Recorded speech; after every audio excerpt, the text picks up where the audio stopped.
Existe un imperio que la mayoría de las personas nunca ha escuchado nombrar. Un imperio que fue el primero de la historia humana. No el primero grande, no el primero poderoso, sino el primero en existir como concepto, como realidad política, como la idea de que un solo hombre podía gobernar múltiples pueblos, múltiples ciudades, múltiples culturas bajo una sola autoridad. Un imperio que inventó la propaganda política, la burocracia centralizada, el correo oficial y la figura del emperador 2000 años antes de que Roma existiera. Un imperio cuyo fundador comenzó su vida como un niño abandonado en una cesta en un río y terminó controlando el mundo conocido de su época. Y un imperio que colapsó de una manera tan misteriosa, tan repentina y tan completa que durante 4000 años nadie entendió exactamente qué había ocurrido, hasta que los arqueólogos y los científicos climáticos del siglo XXI encontraron la respuesta en capas de polvo y en registros de temperatura de hace 4 milenios. Hoy vamos a adentrarnos en la historia del Imperio Acadio, el primer imperio de la historia humana, el que estableció el modelo que todos los imperios posteriores, Persia, Roma, los mongoles, todos los que hemos contado en este canal, siguieron de una manera u otra. Y el que desapareció tan completamente que su propia existencia fue olvidada durante milenios, hasta que los arqueólogos del siglo XIX comenzaron a desenterrar la Mesopotamia antigua y encontraron las tablillas de arcilla que narraban una historia que nadie esperaba encontrar. Quédate, porque en los próximos 2 minutos voy a revelarte algo sobre el Imperio Acadio que nadie te ha contado y que cuando lo entiendas vas a ver la historia de los imperios, sí, de las civilizaciones y del cambio climático de una manera completamente diferente. Algo que conecta el mundo de hace 4300 años con el mundo de hoy de una manera que resulta inquietante. No te muevas. Para entender el Imperio Acadio necesitamos entender primero el mundo en que surgió. Y ese mundo era Mesopotamia, la tierra entre ríos, el territorio que hoy corresponde principalmente a Irak y partes de Siria y Turquía, mas donde los ríos Tigris y Éufrates crean una llanura aluvial de una fertilidad extraordinaria en medio de lo que de otro modo sería un paisaje árido y difícil. Mesopotamia fue la cuna de la civilización urbana. En sus ciudades, por primera vez en la historia humana, las personas se congregaron en números suficientes para crear la complejidad social que llamamos civilización. La escritura nació en Mesopotamia. La rueda nació en Mesopotamia. La astronomía sistemática nació en Mesopotamia. Las primeras leyes escritas nacieron en Mesopotamia. El primer sistema de irrigación a gran escala nació en Mesopotamia. Es imposible exagerar la importancia de esta región para la historia de la especie humana. En el tercer milenio antes de Cristo, cuando la historia del Imperio Acadio comienza, Mesopotamia estaba organizada en una constelación de ciudades-estado independientes que competían entre sí por los recursos, el comercio y el prestigio. Al sur, en la región que llamamos Sumer, ciudades como Ur, Uruk, Lagash, Nippur, Eridu y Kish dominaban políticamente y culturalmente. Eran las ciudades más antiguas del mundo, con templos en forma de zigurat que se elevaban sobre la llanura como montañas artificiales, con sistemas de escritura cuneiforme que registraban todo desde las transacciones comerciales hasta los mitos de los dioses, con calendarios astronómicos de una sofisticación que asombraba a sus contemporáneos. Al norte de Sumer, en la región que llamamos Akkad, vivía un pueblo diferente. Los acadios hablaban una lengua semítica, relacionada con el árabe y el hebreo modernos, completamente diferente de la lengua sumeria, que no tiene parentesco conocido con ninguna otra lengua del mundo. Los acadios habían vivido durante generaciones mezclados con los sumerios en las ciudades del sur, adoptando su escritura, muchos de sus dioses y muchas de sus costumbres, mientras mantenían su propia lengua y su propia identidad cultural. Era un mundo de ciudades-estado en constante rivalidad, donde el predominio político cambiaba frecuentemente de una ciudad a otra en guerras que los textos cuneiformes describen con una energía que revela cuánto importaban. Kish dominaba. Luego Uruk, luego Ur, luego Lagash. La hegemonía pasaba de una ciudad a otra en una danza de poder que ninguna ciudad podía mantener indefinidamente. Y entonces llegó Sargón. Pero antes de contarte quién era Sargón y qué hizo, necesito revelarte lo que prometí. Dijimos que la cosa que cambia todo. El secreto que conecta el imperio acadio con el mundo de hoy de una manera que ningún libro de historia popular ha explicado con suficiente claridad.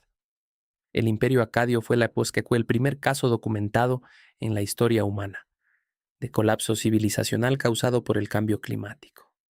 El primer imperio de la historia fue también la primera civilización en ser destruida por una sequía catastrófica que transformó las tierras fértiles de las que dependía en zonas desérticas inhabitables. Produjo hambre masiva, migraciones de refugiados, conflictos por los recursos y la fragmentación política que llevó al colapso total. 4.300 años antes de que el mundo comenzara a hablar seriamente del cambio climático, la primera civilización imperial de la historia humana ya estaba siendo destruida por él. Los geólogos, los paleoclimatólogos y los arqueólogos, que en los últimos 30 años han estudiado el colapso del imperio acadio, han encontrado evidencia en capas de sedimento del Golfo Pérsico, en registros de espeleotemas de cuevas de la región, en núcleos de hielo de los Andes y de Groenlandia, de que alrededor del año 2200 a.C., precisamente cuando el imperio acadio comenzó a colapsar, el Medio Oriente experimentó una de las sequías más severas y más prolongadas de los últimos 10.000 años. Una megasequía que duró entre 2 y 3 siglos y que transformó el norte de Mesopotamia y el levante de tierras agrícolas productivas en zonas desérticas. Eso cambia todo. No solo sobre el imperio acadio, sino sobre cómo entendemos los colapsos civilizacionales en general, sobre la relación entre el clima y el poder político, hasta sobre la fragilidad de las civilizaciones más sofisticadas ante fuerzas naturales que están más allá de cualquier capacidad de respuesta humana, y sobre lo que le puede pasar a un imperio, a una civilización, a un mundo entero, cuando el clima cambia de maneras que exceden la capacidad de adaptación de los sistemas sociales existentes. Ahora volvamos al principio, a Sargón. La historia de Sargón de Akkad es una de las más extraordinarias de toda la historia antigua y una de las que más claramente ilustra cómo la leyenda y la realidad se entremezclan en los registros del mundo antiguo de maneras que hacen casi imposible separar una de la otra. El propio Sargón nos dejó su autobiografía, o más exactamente, nos dejó una versión de su autobiografía que fue grabada en tablillas de arcilla y copiada repetidamente durante siglos, lo que sugiere que era un texto considerado importante en la tradición cultural acadia y babilónica posterior. Esa autobiografía comienza con una de las afirmaciones más extraordinarias de toda la literatura antigua. Sargón describe su propio origen de una manera que los especialistas han llamado la leyenda del héroe expuesto. Sargón declara que su madre era una sacerdotisa de alto rango que no podía criar a un hijo porque su posición religiosa lo impedía. Él lo colocó en una cesta de juncos sellada con betún, exactamente como el texto bíblico posterior describe el origen de Moisés, y lo dejó en el río. Un aguador llamado Aki lo encontró, lo adoptó y lo crió.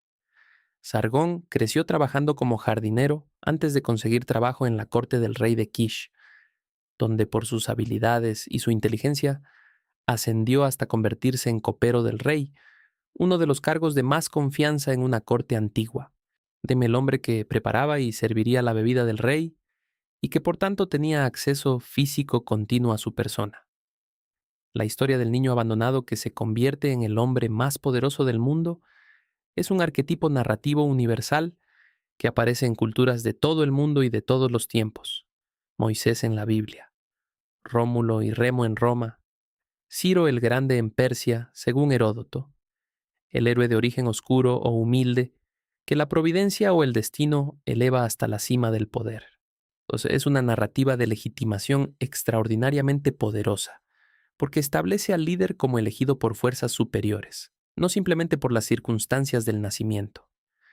El nombre mismo de Sargón es probablemente un nombre tomado al asumir el poder, no su nombre de nacimiento.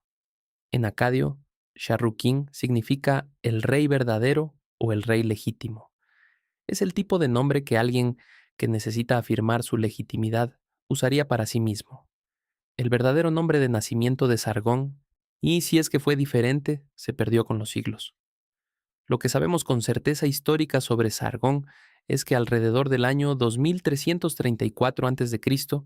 emergió en la escena política de Mesopotamia, y en el transcurso de relativamente pocos años conquistó las principales ciudades-estado de Sumer, y luego extendió su dominio en todas las direcciones hasta crear el primer imperio de la historia humana. Las conquistas de Sargón comenzaron con la ciudad de Kish, cuyo rey Ur-Zababa servía, aunque las circunstancias exactas de esa primera conquista son oscuras. Los textos posteriores sugieren que Sargón fue enviado por Ur-Zababa a Uruk con un mensaje para el poderoso rey de esa ciudad, Lugal-Sagesi, un mensaje que según algunas interpretaciones contenía una orden secreta de ejecutar al mensajero. Sargón sobrevivió. Lugal-Sagesi fue eventualmente derrotado y capturado por Sargón, quien, según los textos, lo hizo desfilar encadenado por el cuello hasta el templo de Enlil en Nippur, la ciudad sagrada de Mesopotamia, como demostración de su poder ante los dioses y ante los hombres. Las inscripciones de Sargón, grabadas en estelas y en tablillas de arcilla, describen una campaña tras otra. 54 ciudades conquistadas en una sola expedición, según una inscripción. Ejércitos que se bañaron en el mar en las 4 direcciones, el Mediterráneo al oeste, el Golfo Pérsico al sur, los mares del norte y del este, como afirmación simbólica de que el mundo en todas sus direcciones había sido sometido. Sargón se presentó ante sus contemporáneos y ante la posteridad como el gobernante de los 4 cuadrantes del mundo, una afirmación que sus sucesores adoptarían y que se convertiría en el título estándar de los grandes reyes de Mesopotamia durante 1000 años. El imperio que Sargón construyó en su reinado de aproximadamente 55 años, desde alrededor del 2334 hasta el 2279 a.C., y se extendía desde el Mediterráneo y Anatolia al oeste hasta Elam, el actual Irán occidental, al este. Incluía la totalidad de la Mesopotamia, desde las montañas del Zagros hasta el Golfo Pérsico. Y en algunos momentos sus campañas llegaron hasta el Líbano para asegurar el suministro de madera de cedro, hasta la actual Turquía central y posiblemente hasta el Indo en el este. Era el mayor territorio jamás controlado por una sola autoridad política en la historia de la humanidad hasta ese momento. Y el problema que Sargón enfrentaba, el problema que ningún conquistador de la historia había enfrentado antes porque ningún conquistador había construido algo de esa escala, era cómo gobernarlo, cómo se gobierna un imperio. Esa es la pregunta que Sargón tuvo que responder sin ningún modelo previo en el que basarse, sin ningún manual de administración imperial que consultar, sin ningún precedente histórico que imitar. Tuvo que inventar el gobierno imperial desde cero. Y las soluciones que inventó son tan fundamentales para la historia posterior que resulta difícil exagerar su importancia. Sargón fue el primero en usar el modelo que podríamos llamar la administración directa a través de funcionarios nombrados centralmente. En lugar de dejar a los reyes locales de las ciudades conquistadas en sus tronos a cambio de tributo, como hacían muchos conquistadores anteriores, Sargón los reemplazó sistemáticamente con gobernadores de su propia confianza, y frecuentemente acadios y frecuentemente miembros de su propia familia, que administraban las ciudades en nombre del rey y le rendían cuentas directamente. Era una centralización del poder sin precedentes en la historia, y requería algo que ningún estado anterior había necesitado en esa escala: una burocracia, un sistema de funcionarios capaces de leer y escribir, de mantener registros, de ejecutar órdenes, de rendir cuentas al centro. Los textos acadios de la época revelan una explosión de producción documental que refleja directamente esa necesidad burocrática. Registros de tributos, listas de trabajadores, inventarios de almacenes, correspondencia oficial entre gobernadores y la capital, Todo ello grabado en tablillas de arcilla en cantidades que los arqueólogos todavía están excavando y analizando. La capital del imperio fue una ciudad llamada Agadé, cuya ubicación exacta sigue siendo uno de los misterios arqueológicos más fascinantes del Medio Oriente antiguo. Los textos acadios la describen con un esplendor extraordinario. Era la ciudad más rica del mundo, el centro del comercio de todas las naciones, un lugar de una belleza y una actividad que no tenían equivalente en el mundo conocido. Barcos de todas las regiones llegaban a sus puertos con mercancías de lugares remotos.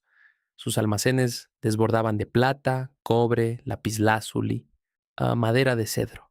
Sus templos eran los más magníficos que el mundo había visto, y no la hemos encontrado. A pesar de décadas de búsqueda arqueológica sistemática, Agadé no ha sido localizada. Está en algún lugar de la llanura mesopotámica central, probablemente en las cercanías de la actual Bagdad, enterrada bajo metros de sedimento o bajo una ciudad moderna que impide la excavación. Es el equivalente mesopotámico de la tumba de Genghis Khan, del gran tesoro arqueológico no descubierto de la historia del Medio Oriente antiguo. Lo que sí tenemos son los textos que describen Agadé. Y uno de esos textos es uno de los más extraordinarios de toda la literatura mesopotámica. La maldición de Agadé es un poema literario de una complejidad y una sofisticación sorprendentes que narra el ascenso de la ciudad a la grandeza y su caída catastrófica como consecuencia de la ira divina. Es simultáneamente un documento histórico, una obra literaria y un texto teológico que intenta dar sentido a la experiencia traumática del colapso del primer imperio de la historia. Lo que la maldición de Agadé describe como ira divina, los geólogos y los paleoclimatólogos modernos identifican como la megasequía del 2200 a.C. El texto dice que los dioses abandonaron Agadé porque un rey sacrílego ofendió al dios Enlil. O que los registros científicos modernos dicen que el volcán del norte de Mesopotamia cambió los patrones de lluvia de manera catastrófica. Ambas cosas son verdad desde sus propias perspectivas, y juntas cuentan una historia más completa que cualquiera de las dos por separado. Hablemos de los grandes innovadores del imperio acadio, porque Sargón no fue el único ni el más extraordinario de sus reyes. El imperio duró aproximadamente 150 años, desde alrededor del 2334 hasta el 2154 a.C., y en ese periodo gobernaron varios reyes, de los que dos en particular merecen atención especial.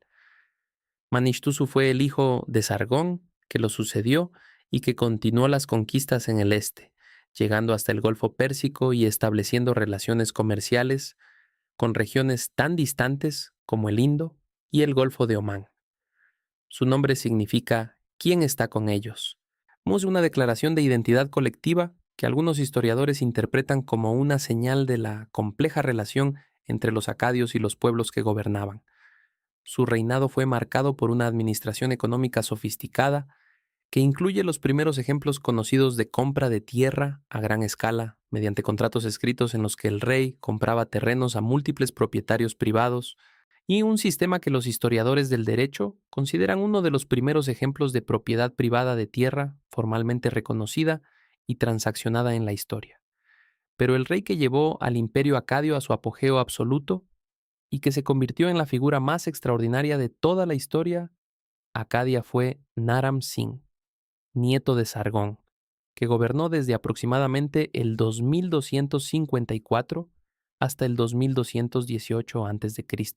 Sin Naram Sin es el primer gobernante de la historia humana que se autoproclamó Dios en vida. No representante de los dioses, no elegido por los dioses, Dios él mismo. La innovación fue radical en su contexto religioso y político. Los reyes mesopotámicos anteriores se presentaban como servidores de los dioses, como los administradores de las ciudades, en nombre de las divinidades que las poseían según la teología sumeria. Naram Sin añadió el signo determinativo de la divinidad, una estrella de 8 puntas, antes de su nombre en todas las inscripciones oficiales. Era una declaración de que había trascendido la condición humana. Y tenía razones para creerlo. Su reinado fue el de mayor extensión y mayor esplendor del imperio acadio. Sus inscripciones describen victorias militares en todas las direcciones. Conquistó las montañas del Zagros al este, sometiendo a los pueblos que los textos llaman Lulubi y que resistían el poder acadio desde sus fortalezas en las montañas iranias. Llegó al Mediterráneo al oeste. Extendió el control acadio hacia el norte hasta las regiones que hoy son el sureste de Turquía y el noreste de Siria. La estela de victoria de Naram Sin, encontrada en 1898 en la antigua ciudad persa de Susa, a la que había sido llevada como botín de guerra siglos después de su creación, es uno de los objetos más extraordinarios del arte del Medio Oriente antiguo. Conservada hoy en el Museo del Louvre en París, muestra a Naram Sin ascendiendo una montaña, más grande que todos los guerreros a su alrededor, en la convención artística que indica la divinidad o el poder supremo, aplastando a sus enemigos bajo sus pies, con el casco con cuernos, que en la iconografía mesopotámica era el símbolo exclusivo de los dioses. Y es una imagen de una arrogancia y una confianza que resultaron proféticas en el peor sentido posible. Porque Naram Sin también fue el rey durante cuyos últimos años comenzaron los primeros síntomas del colapso. Las tribus que los textos llaman guteos, procedentes de las montañas del Zagros al este, empezaron a presionar las fronteras del imperio con una insistencia que los ejércitos acadios encontraban crecientemente difícil de contener. ¿Quiénes eran los guteos? Bueno, son uno de los pueblos más misteriosos de toda la historia del Medio Oriente antiguo. Los textos acadios los describen con un desprecio que resulta revelador de la manera en que las civilizaciones sedentarias ven a los nómadas, como serpientes de las montañas, como personas que no conocen la sumisión a los dioses, como seres que no tienen el aspecto de los humanos y tienen la inteligencia de los perros. Es exactamente el tipo de lenguaje que los romanos usaban sobre los germanos y no que los griegos usaban sobre los persas, que toda civilización sedentaria ha usado sobre los pueblos que no comparten sus valores y sus modos de vida. Los guteos no dejaron textos propios. No sabemos qué lengua hablaban, ni de dónde venían exactamente, ni qué pensaban del imperio que estaban erosionando. Los conocemos exclusivamente a través de los ojos de sus víctimas. Y esa asimetría documental es exactamente el problema que la historia de los vencidos siempre plantea. Lo que sí sabemos es que los guteos se convirtieron en la pesadilla del imperio acadio en sus últimas décadas, no en el sentido de una invasión masiva que destruyó el imperio de golpe, sino en el sentido de un hostigamiento continuo, de ataques a las rutas comerciales, de presión constante en las fronteras que el gobierno central era cada vez menos capaz de resistir. Y aquí llegamos al corazón del secreto que prometí revelarte, la megasequía. Los datos científicos que los investigadores han reunido en los últimos 30 años sobre el clima del Medio Oriente alrededor del año 2200 a.C. son inequívocos. Los análisis de sedimentos del lago Van en Turquía, del lago Seribar en Irán, de los depósitos marinos del Golfo Pérsico, todos muestran el mismo patrón, una reducción drástica y abrupta de las precipitaciones que comenzó alrededor del 2200 a.C. y duró entre 2 y 3 siglos. Los análisis de los suelos del norte de Mesopotamia, la región del actual norte de Irak y nordeste de Siria, que era el granero del imperio acadio, muestran una capa de polvo de entre 10 y 50 centímetros de grosor que se depositó entre el 2200 y el 1900 a.C. Es polvo eólico, traído por el viento desde las regiones desérticas circundantes, que se depositó sobre los suelos agrícolas porque las plantas que antes los sujetaban habían muerto por falta de lluvia. INA es el registro geológico de la desertificación de las tierras más productivas del imperio. Los textos acadios del mismo periodo, que hasta hace relativamente poco los historiadores leían como registros administrativos áridos sin comprender su contexto climático, revelan ahora lo que estaban describiendo. Textos que hablan de hambre, de campos sin cosecha, de precios del grano disparados, de poblaciones que abandonan sus ciudades y de bandas de refugiados hambrientos que se desplazan en busca de comida. Un texto de la época describe a personas que se comían a sus propios hijos por el hambre. El lenguaje puede ser hiperbólico, según la tradición literaria mesopotámica, pero la crisis que describe era real. Los sitios arqueológicos del norte de Mesopotamia muestran un patrón inequívoco. Ciudades florecientes que en el periodo de apogeo acadio tenían poblaciones de miles de personas fueron abandonadas alrededor del 2200 a.C. Las excavaciones muestran capas de destrucción o simplemente de abandono seguidas de siglos de inactividad. Una de las ciudades más estudiadas, Tel Leilan, en el nordeste de Siria, pasó de ser una ciudad de miles de habitantes con un palacio, templos y almacenes llenos de grano, a ser un sitio abandonado en el transcurso de pocas décadas. Los arqueólogos encontraron exactamente esa capa de polvo depositada sobre las ruinas. Lo que ocurrió al imperio acadio fue un círculo vicioso de los que el cambio climático produce. La sequía redujo las cosechas. La reducción de cosechas produjo hambre y descontento en las provincias. El hambre y el descontento debilitaron la autoridad del gobierno central, que ya no podía proveer lo que los pueblos esperaban del imperio. El debilitamiento de la autoridad central facilitó las rebeliones y las incursiones de los guteos. Las rebeliones y las incursiones perturbaron aún más la producción agrícola y el comercio. El comercio perturbado redujo los ingresos del imperio. Los ingresos reducidos debilitaron la capacidad militar. La capacidad militar debilitada facilitó más rebeliones e incursiones, y así sucesivamente, en una espiral descendente que ninguna política económica o militar podía detener porque la causa fundamental estaba más allá de cualquier capacidad de intervención humana. El último rey acadio, Shar-Kali-Sharri, nieto de Naram Sin, gobernó durante aproximadamente 25 años en condiciones de desintegración progresiva. Sus inscripciones comparadas con las de sus predecesores muestran una reducción dramática en la escala de sus afirmaciones de poder. En Naram Sin se proclamaba rey de los 4 cuadrantes del mundo. Shar-Kali-Sharri usaba títulos mucho más modestos. Era el lenguaje del poder que se reconoce a sí mismo en declive. Después de su muerte, alrededor del 2193 a.C., los textos describen un periodo de caos total. La lista de reyes sumeria, el documento que registra la sucesión de reyes desde los tiempos mitológicos, y usa nota sobre ese periodo una frase que los historiadores citan con frecuencia por su poder evocador. ¿Quién fue rey? ¿Quién no fue rey? Era un mundo sin autoridad reconocida, donde diferentes pretendientes controlaban diferentes partes de lo que había sido el imperio y donde los guteos dominaban grandes extensiones de la llanura mesopotámica. El imperio acadio había terminado, había durado aproximadamente 150 años. Era el primer imperio de la historia humana y fue el primero en colapsar de manera total. Y la lección que su colapso dejó para todos los imperios posteriores, aunque pocos de ellos la aprendieron completamente, era que la sofisticación administrativa y el poder militar no son suficientes para resistir cuando las bases naturales de la economía se destruyen. Hablemos ahora de la cultura acadia en su sentido más amplio, porque fue extraordinariamente rica y porque su influencia sobre toda la civilización posterior del Medio Oriente fue inmensa, aunque frecuentemente no reconocida. La lengua acadia fue la primera lengua semítica en ser escrita sistemáticamente.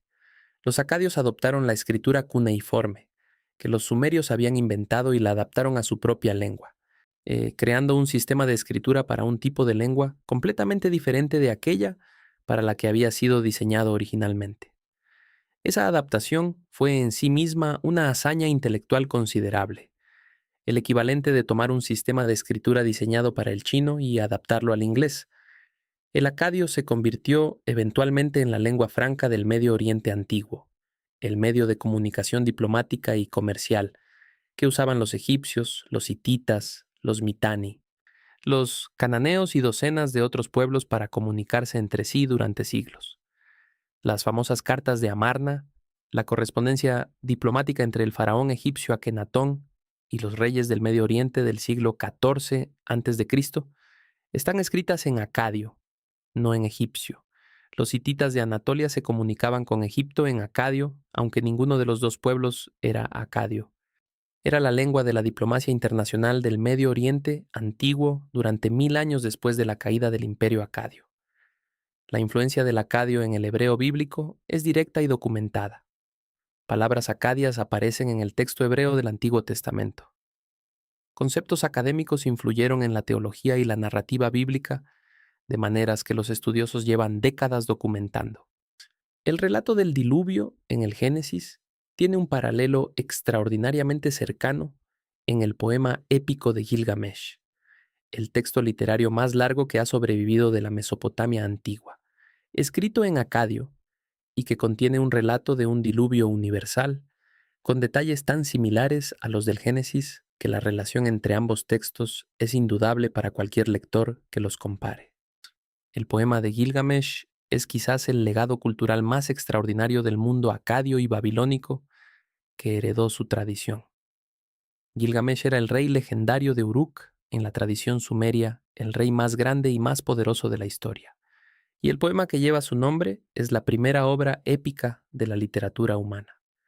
La primera narración extensa de la búsqueda de un héroe, de la amistad, de la pérdida, o sea, de la confrontación con la mortalidad y de la búsqueda de la inmortalidad que el mundo ha producido.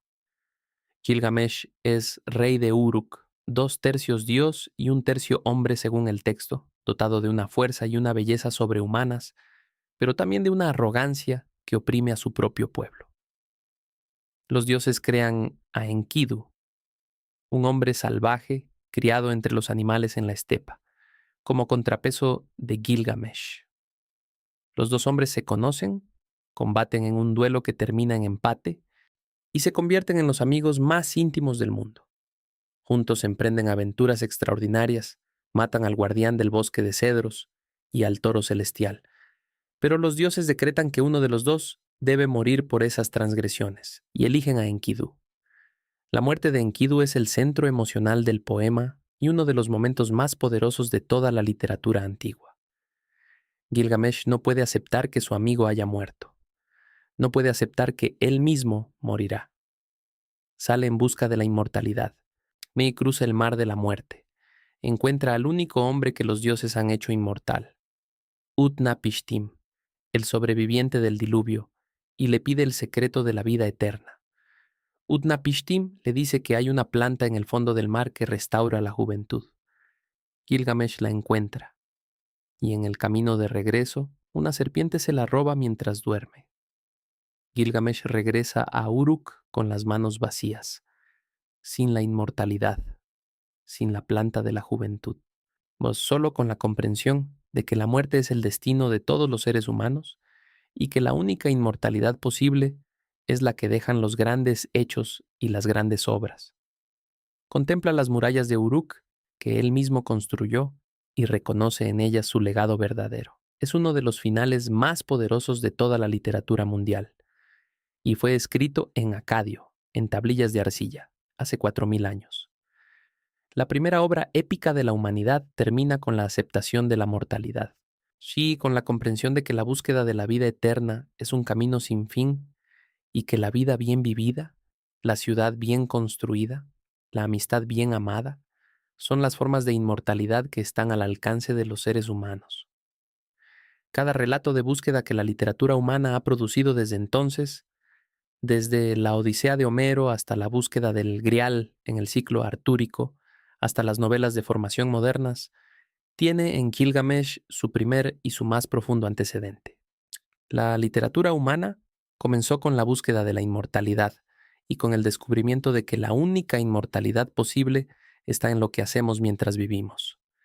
Hablemos ahora de la religión acadia porque fue uno de los sistemas teológicos más complejos y más influyentes de toda la historia religiosa humana y porque sus ecos son directamente audibles en las tradiciones religiosas que todavía hoy practican miles de millones de personas. Los acadios adoptaron el panteón sumerio con algunas modificaciones y adiciones. Los grandes dioses del sistema eran Anu, el dios del cielo, Enlil, el dios del viento y de la tormenta, y señor de la tierra, y Enki o Ea, el dios de la sabiduría y del agua dulce. Junto a ellos estaban Inanna o Ishtar, la diosa del amor y de la guerra, cuya figura es una de las más fascinantes y más complejas del panteón mesopotámico.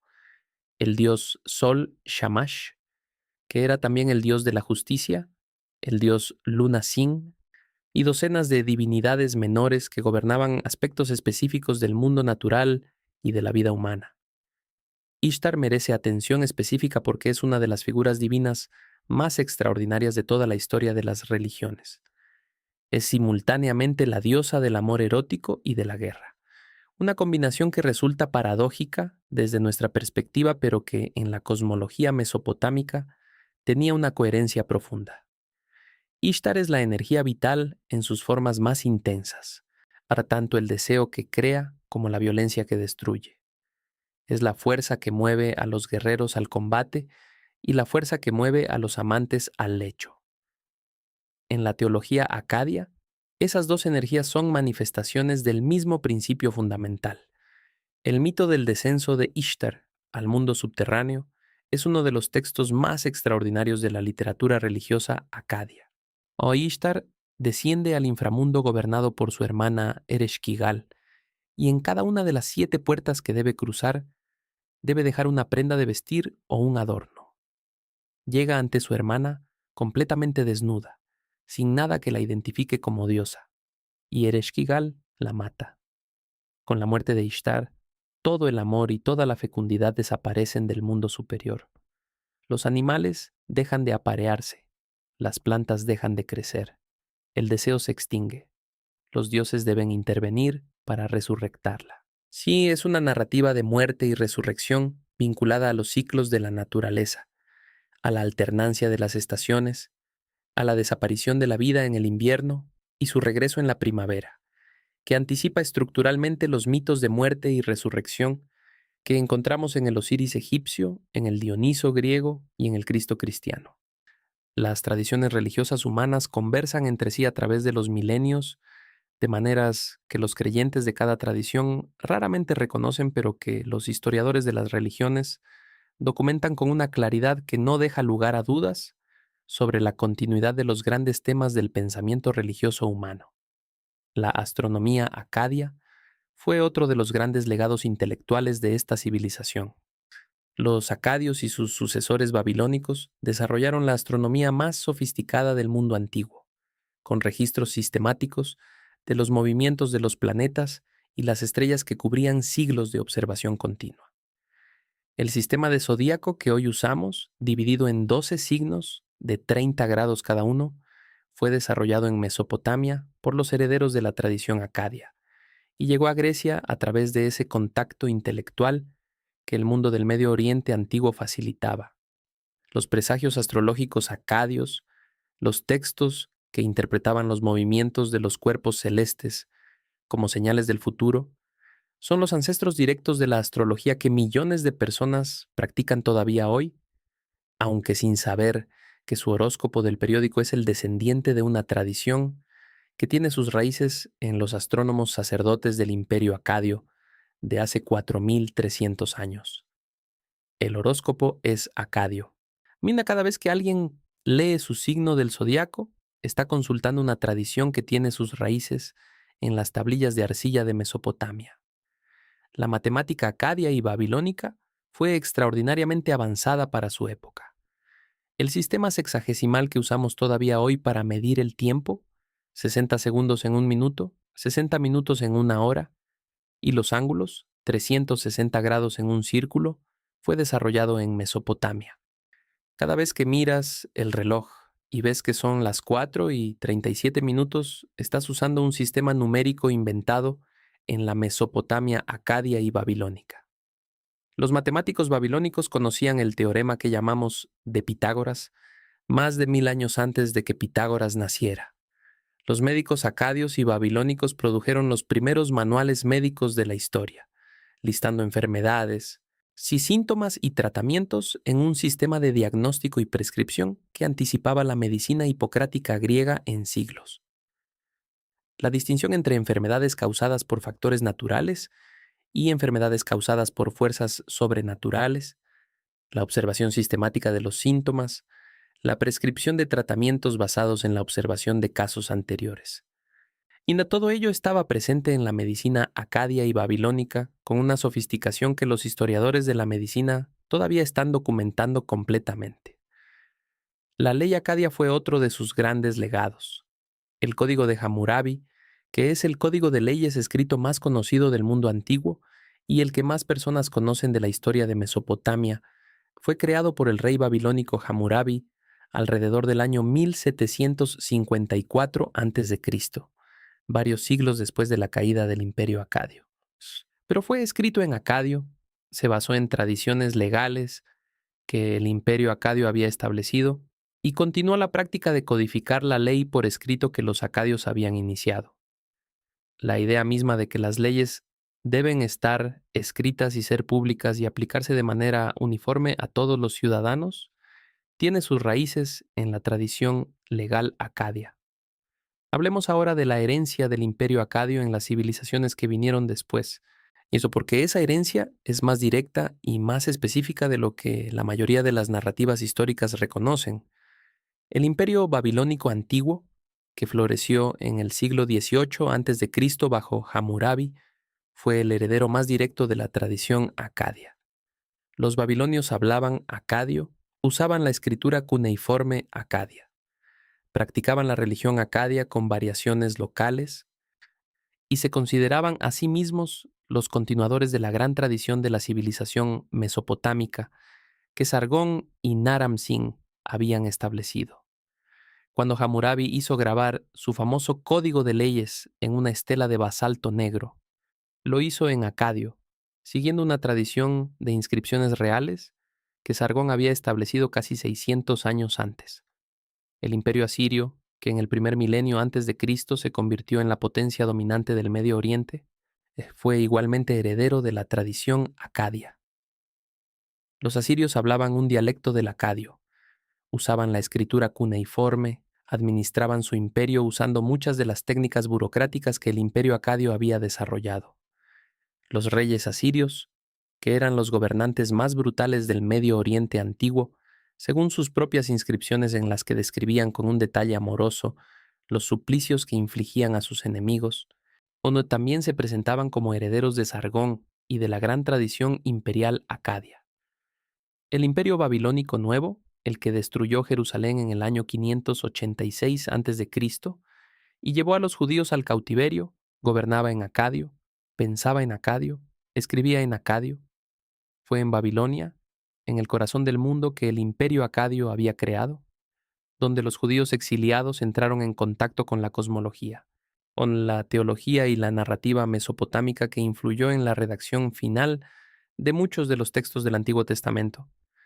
La relación entre la Biblia hebrea y la tradición mesopotámica acadia y babilónica es uno de los temas más estudiados y más productivos de la historia de las religiones comparadas. El relato de la creación en el Génesis tiene paralelos con el Enuma Elish, el poema babilónico de la creación en que el dios Marduk crea el mundo a partir del cuerpo de la diosa primordial Tiamat, que ha derrotado en combate. El relato del diluvio tiene el paralelo con Gilgamesh ya mencionado. Los salmos de lamentación tienen paralelos con géneros de poesía religiosa acadia. Las listas de genealogías de los patriarcas, con sus longevidades extraordinarias, tienen paralelos con las listas de reyes sumerias y acadias que atribuían reinados de decenas de miles de años a los reyes anteriores al diluvio. Ninguna de estas comparaciones significa que la Biblia sea simplemente una copia de los textos mesopotámicos. Las similitudes son reales, pero las diferencias son igualmente importantes y reveladoras. Lo que significan es que la Biblia hebrea fue escrita en un contexto cultural en que los textos y las tradiciones mesopotámicas eran el substrato cultural de referencia para todos los pueblos del Medio Oriente antiguo, de la misma manera en que la literatura griega y latina fue el substrato de referencia para todos los escritores europeos durante siglos. Los autores bíblicos conocían esas tradiciones, dialogaban con ellas, a veces las adoptaban, a veces las transformaban radicalmente. Ellos a veces las rechazaban explícitamente. Ese diálogo es parte fundamental del significado de los textos bíblicos para los que lo conocen. El alfabeto fenicio que ya estudiamos en un video anterior de este canal, el que se convirtió en el alfabeto griego y luego en el latino que usamos hoy, tiene también una relación con la escritura cuneiforme acadia, que los lingüistas todavía debaten. La escritura proto-sinaítica, que es el antecedente directo del alfabeto fenicio, se desarrolló en un contexto en que la escritura cuneiforme acadia era el sistema de referencia dominante en el Medio Oriente antiguo. La idea misma de que los sonidos del habla pueden ser representados con signos gráficos es una idea que fue demostrada posible por primera vez en Mesopotamia con la escritura cuneiforme. Los creadores del alfabeto no inventaron el principio de la escritura fonética. Lo simplificaron radicalmente a partir de un principio que el mundo acadio les había mostrado que funcionaba. Hablemos ahora de algo que raramente se menciona cuando se habla del imperio acadio, pero que es uno de sus aspectos más fascinantes desde una perspectiva contemporánea, la figura de Enheduanna. Enheduanna fue la hija de Sargón de Akkad y fue nombrada por su padre sumo sacerdotisa de la diosa Luna Nana en la ciudad de Ur, uno de los cargos religiosos más importantes de la Mesopotamia antigua. Y fue también la primera autora identificada por nombre en toda la historia de la humanidad. Enheduanna escribió 3 grandes himnos religiosos dirigidos a la diosa Inanna que han sobrevivido en múltiples copias y que los especialistas consideran obras literarias de una sofisticación y una belleza extraordinarias. En esos himnos, Enheduanna no solo describe los atributos y los poderes de la diosa, habla en primera persona de su propia experiencia religiosa, de su relación personal con la divinidad, de los sufrimientos que experimentó cuando fue temporalmente depuesta de su cargo sacerdotal durante una rebelión política contra su padre. La voz de Enheduanna es una voz personal en el sentido más moderno de la palabra. Habla de su propio dolor, de su propia desesperación cuando Inanna la abandonó, de su alegría cuando la diosa la restauró. Es una voz subjetiva, íntima, que habla de la experiencia interior de una manera que consideramos característica de la poesía moderna, pero que aquí aparece 4300 años antes de nosotros. La primera autora identificada por nombre en la historia humana era una mujer sacerdotisa acadia del 3er milenio antes de Cristo, no un filósofo griego, no un escritor romano, una mujer, en una civilización que muchos imaginan como primitiva y bárbara en comparación con los griegos y los romanos que vinieron después.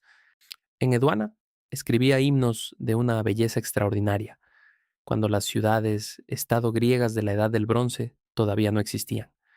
Sus himnos fueron copiados y estudiados en las escuelas de escribas de Mesopotamia durante siglos después de su muerte. Era un texto canónico, un modelo de excelencia literaria que los estudiantes copiaban para aprender tanto la escritura como la expresión literaria. ¿No? La primera autora de la historia humana fue también la primera autora cuya obra se usó como texto educativo estándar. Era el Shakespeare de la Mesopotamia antigua, y era mujer. Hablemos ahora de lo que el colapso del imperio acadio nos enseña sobre los colapsos civilizacionales en general, porque esa lección es la más directamente relevante para el mundo contemporáneo y la que más claramente emerge de la investigación científica e histórica de los últimos 30 años. Si el colapso del imperio acadio siguió un patrón que los investigadores modernos han identificado en otros colapsos civilizacionales de la historia. El colapso de la Edad del Bronce tardía alrededor del 1200 a.C., que hemos mencionado en otros videos de este canal, el colapso del Imperio Maya clásico en el siglo IX después de Cristo, el colapso del Imperio Khmer en el siglo XIV, todos ellos muestran elementos similares al colapso acadio.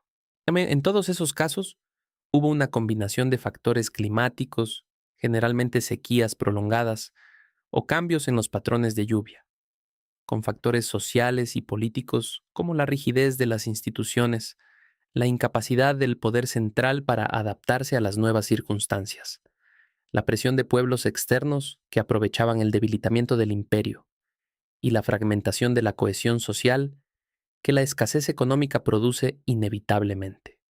El investigador Harvey Weiss de Yale University, que ha dedicado décadas al estudio del colapso acadio, Fue uno de los primeros en conectar los datos paleoclimáticos con los registros arqueológicos y textuales para proponer el modelo del colapso climático acadio. Su trabajo, que cuando fue publicado en los años 80 y 90 encontró escepticismo considerable en la comunidad arqueológica, ha sido confirmado progresivamente por cada nueva investigación paleoclimática que se ha realizado desde entonces, lo que el caso acadio demuestra con una claridad que ningún otro colapso civilizacional de la antigüedad iguala, es que las civilizaciones son mucho más frágiles de lo que parecen en su apogeo. El imperio acadio era, en el reinado de Naram Sin, la entidad política más sofisticada, más poderosa y más rica que el mundo había producido jamás. Tenía una burocracia eficiente, tenía un ejército formidable, una economía compleja y diversificada, una red comercial que se extendía por todo el Medio Oriente. Y todo eso no fue suficiente para resistir un cambio climático que destruyó las bases agrícolas sobre las que descansaba. La pregunta que esa constatación plantea sobre el mundo contemporáneo es incómoda, pero inevitable. Las civilizaciones del siglo XXI son infinitamente más sofisticadas, más tecnológicamente avanzadas y más globalmente integradas que el imperio acadio. Pero son también más complejas, más interdependientes y en algunos aspectos más frágiles precisamente por esa complejidad e interdependencia. Un fallo en la cadena de suministro global, una sequía que afecte simultáneamente a las principales regiones productoras de alimentos del mundo, un cambio en los patrones climáticos que haga inhabitables regiones densamente pobladas, pueden generar cascadas de consecuencias que los modelos económicos y políticos existentes pueden no ser capaces de manejar. No estoy diciendo que el colapso del siglo XXI sea inevitable. Estoy diciendo que el imperio acadio era tan seguro de su propia permanencia como nosotros y que colapsó de todos modos. Y que la humildad que ese conocimiento debería producir en cualquier civilización que se considere seriamente a sí misma todavía no parece estar adecuadamente presente en los debates políticos sobre el cambio climático contemporáneo. El Irak moderno, el país que ocupa el territorio donde el imperio acadio floreció y colapsó, tiene una relación con esa herencia de una complejidad extraordinaria. Los museos de Bagdad, antes de ser saqueados durante la guerra de 2003, contenían algunas de las colecciones más extraordinarias de arte y arqueología mesopotámica del mundo. El saqueo de esos museos fue una de las pérdidas culturales más dramáticas de las guerras del siglo XXI, comparable en ciertos aspectos con la quema de la Biblioteca de Alejandría o la destrucción de la Biblioteca de Bagdad por los mongoles. Las excavaciones arqueológicas en Irak, que habían producido algunos de los descubrimientos más importantes de la historia de la arqueología, llevan décadas interrumpidas o gravemente dificultadas por la inestabilidad política. Los sitios arqueológicos han sido saqueados sistemáticamente para abastecer el mercado negro de antigüedades. Tel Leilan, el sitio en Siria, que fue clave para entender el colapso acadio, está en una zona afectada por el conflicto sirio. Las tablillas que esperan ser encontradas bajo la tierra de Irak y Siria, los textos que podrían reescribir nuestra comprensión de la primera civilización imperial de la historia, siguen enterrados. Y el tiempo que pasa sin excavación científica es tiempo en que los saqueadores, la erosión y la construcción los destruyen irreparablemente. Hemos llegado al final de este viaje por la historia del imperio acadio, el primer imperio de la historia humana, el que estableció el modelo, el que inventó la burocracia, la propaganda política, el correo oficial, el gobernador provincial, la primera autora de la historia y el primer colapso civilizacional documentado. Y antes de despedirnos, quiero que te quedes conmigo estos últimos minutos, porque hay algo que te he estado guardando para el final, algo que creo que es la verdad más profunda de todo lo que hemos contado hoy, algo que va mucho más allá de Sargón y de Naram Sin y de Enheduanna y de la mega sequía del 2200 a.C. Piensa en todo lo que hemos recorrido juntos, desde el niño en la cesta de juncos en el río hasta el rey que se proclamó Dios y que construyó el mayor imperio que el mundo había conocido, desde las tablillas de arcilla que registraban los salarios de los trabajadores hasta la primera autora de la historia escribiendo himnos de una belleza que 4000 años no han podido marchitar, desde las inscripciones de Naram Sin que proclamaban su dominio sobre los 4 cuadrantes del mundo, hasta la capa de polvo de 50 centímetros que los geólogos encontraron sobre los suelos del norte de Irak, y que es el registro geológico del primer colapso climático de la historia humana. Desde Gilgamesh, buscando la inmortalidad en el fondo del mar, hasta los arqueólogos del siglo XX, buscando la ciudad de Agadé en la llanura mesopotámica, sin encontrarla todavía. Es una historia de 4.300 años, una historia que comenzó en las orillas del Éufrates, cuando un hombre de origen oscuro decidió que las reglas existentes del poder no eran suficientes y que podían cambiarse. Una historia que terminó, en su primera iteración, cuando la naturaleza demostró que incluso el mayor imperio que el mundo había conocido era vulnerable a fuerzas que ninguna burocracia y ningún ejército podían controlar. Lo que más me llevo de la historia del imperio acadio no es la imagen de Sargón conquistando las 54 ciudades de Mesopotamia. No es la arrogancia de Naram Sin, proclamándose Dios mientras la sequía comenzaba a destruir las tierras que su imperio dependía para sobrevivir. No es el esplendor imaginado de Agadé que todavía buscamos bajo la tierra del Irak moderno. Es Enheduanna. Es la imagen de una mujer en una ciudad de la Mesopotamia del tercer milenio antes de Cristo, sentada ante una tablilla de arcilla fresca, presionando el estilete de caña para grabar los signos cuneiformes que expresaban su relación personal con una diosa, hablando de su propio dolor, de su propia alegría, de su propia experiencia interior con una franqueza y una intimidad que reconocemos inmediatamente como moderna, aunque tenga 4.300 años. Enheduanna nos dice que la voz humana, la voz que habla de la experiencia interior, de lo que duele y de lo que deleita, de lo que se pierde y de lo que se encuentra, es tan antigua como la escritura misma.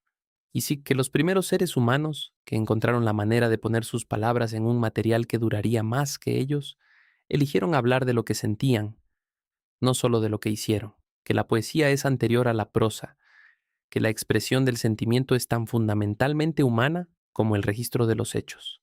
Pero la historia del imperio acadio nos enseña también algo más duro y más urgente, algo que Naram Sin, el dios rey que conquistó el mundo, quien no aprendió a tiempo y que pagó con el colapso de todo lo que había construido. La naturaleza no negocia con los imperios. Naram Sin podía proclamarse Dios. Podía inscribir su nombre en las estelas con el signo de la divinidad. Podía conquistar las montañas y los mares. Podía construir la administración más sofisticada que el mundo había conocido. Y nada de eso era suficiente cuando la lluvia dejó de caer. El cambio climático que destruyó el imperio acadio no fue causado por los seres humanos. Fue un fenómeno natural, probablemente relacionado con cambios en los patrones de circulación oceánica y atmosférica que todavía los paleoclimatólogos están investigando.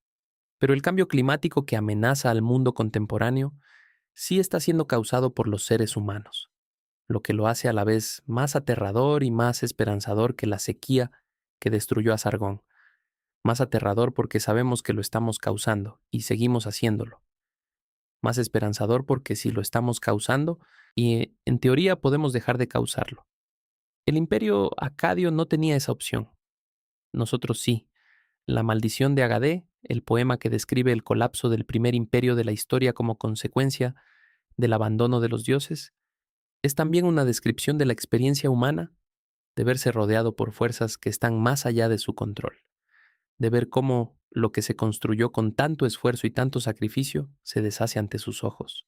Sí, de buscar explicaciones que den sentido a algo que parece no tenerlo. Los acadios encontraron sus explicaciones en la teología.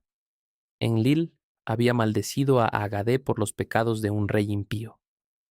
Nosotros encontramos las nuestras en la ciencia. Los datos dicen que el clima está cambiando, que las consecuencias serán devastadoras para partes enormes de la humanidad, que el tiempo para actuar se acorta. La diferencia entre la explicación teológica y la científica es que la científica implica responsabilidad. Si es Enlil quien manda la sequía, los seres humanos son víctimas. Si son los seres humanos quienes emiten el CO2 que calienta el planeta, los seres humanos somos responsables. Esa responsabilidad es incómoda. Es mucho más cómodo ser víctima de Enlil que ser responsable del cambio climático, pero es también la única posición desde la que la acción es posible. Mientras creamos que la catástrofe viene de fuera, del azar, de la mala suerte, de la voluntad de los dioses, no podemos hacer nada más que rezar. Cuando reconocemos que viene en parte de nosotros, tenemos la posibilidad, al menos en teoría, de cambiar el rumbo. El Imperio Acadio no tuvo esa posibilidad, nosotros sí la tenemos. Gilgamesh buscó la inmortalidad y no la encontró. Y volvió a Uruk y contempló las murallas que había construido y entendió que esa era la única inmortalidad posible, lo que construimos que dura más que nosotros. Las tablillas de arcilla en que Enheduanna grabó sus himnos han durado 4.300 años. Las estelas en que Naram Sin inscribió sus victorias han durado 4.300 años. Los textos cuneiformes que describen el colapso de Agadé, la maldición de la ciudad que los dioses abandonaron, ya han durado 4.300 años. Lo que construimos bien, lo que expresamos con honestidad, lo que registramos con cuidado, puede durar más que cualquier imperio. Puede sobrevivir incluso a los colapsos más catastróficos. Puede cruzar los milenios y llegar hasta personas que no podemos imaginar, en un mundo que no podemos prever, con una fuerza que no podemos medir. Enheduanna no sabía que sus himnos serían estudiados 4.300 años después de su muerte por investigadores en universidades de todo el mundo. Sargón no sabía que su historia sería contada en un video de YouTube en el siglo XXI. Nadie puede saber qué de lo que hace hoy sobrevivirá y qué se perderá, pero la lección del Imperio Acadio es que vale la pena hacer las cosas bien de todos modos, que vale la pena escribir los himnos con toda la honestidad de la que somos capaces, que vale la pena construir las murallas con toda la solidez disponible, que vale la pena registrar en las tablillas de arcilla o en las tablillas digitales que son nuestras pantallas, lo que sabemos y lo que sentimos y lo que pensamos, porque no sabemos qué de eso llegará a alguien que lo necesite en un momento que no podemos prever. El primer imperio de la historia humana colapsó, pero antes de colapsar produjo la primera autora de la historia. Y esa autora, Enheduanna, la sacerdotisa hija de Sargón que grabó su dolor y su fe en tablillas de arcilla hace 4.300 años, sigue hablando hoy. Su voz cruzó la megasequía que destruyó el imperio de su padre.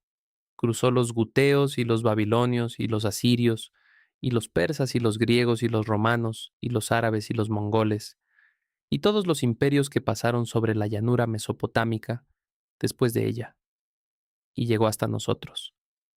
Eso es lo que significa que la cultura es más duradera que el poder. Imen que las voces honestas sobreviven a los imperios.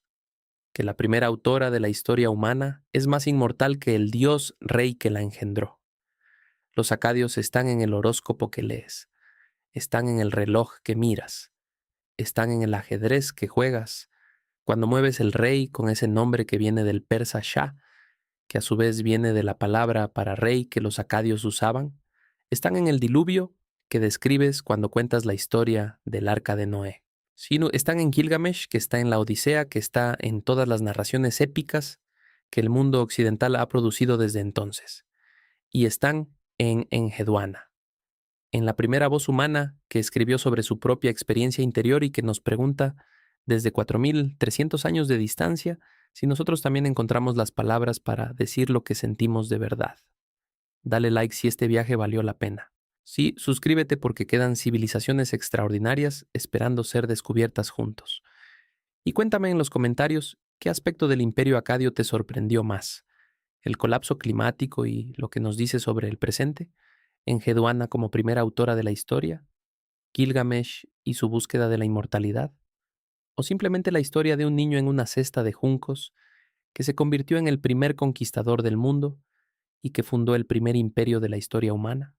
Nos vemos en el próximo capítulo, porque la historia, como las tablillas de arcilla que esperan bajo la tierra del Irak moderno, siempre tiene más que revelar. Siempre hay más voces enterradas esperando ser escuchadas, y nosotros estaremos aquí para seguir escuchándolas juntos,